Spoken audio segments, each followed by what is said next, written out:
大家好，今天和大家分享一道秘制鸡翅的做法。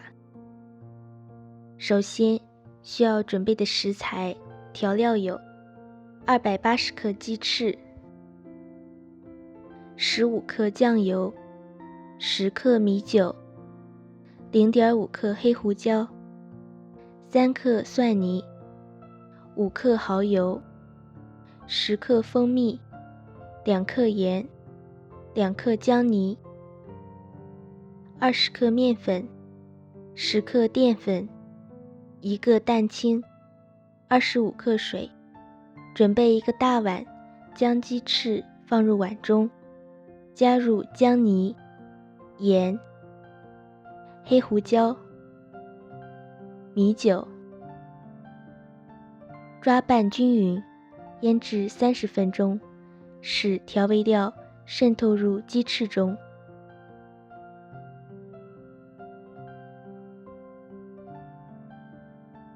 另取一个碗，碗中加入淀粉、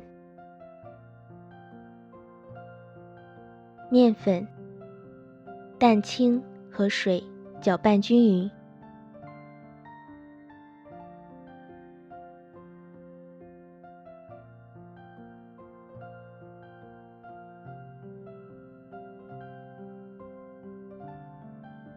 把腌制好的鸡翅倒入调好的面糊中，抓拌均匀。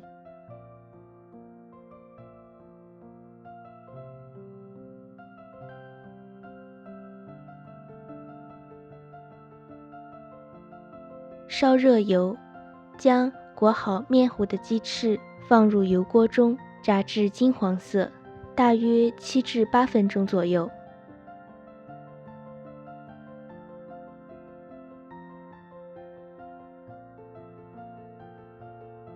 火候不要太大，鸡翅下锅后适量翻动，确保炸得均匀。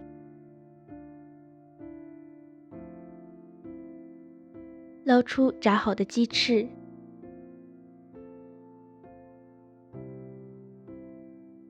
锅中倒入酱油、蚝油、蜂蜜、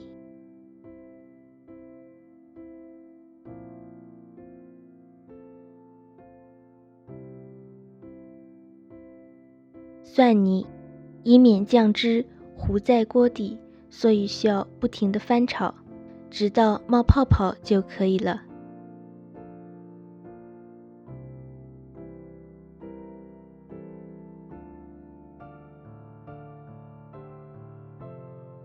盘中摆入鸡翅，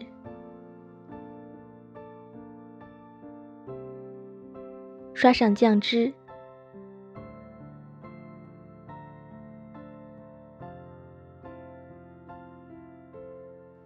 最后撒上芝麻，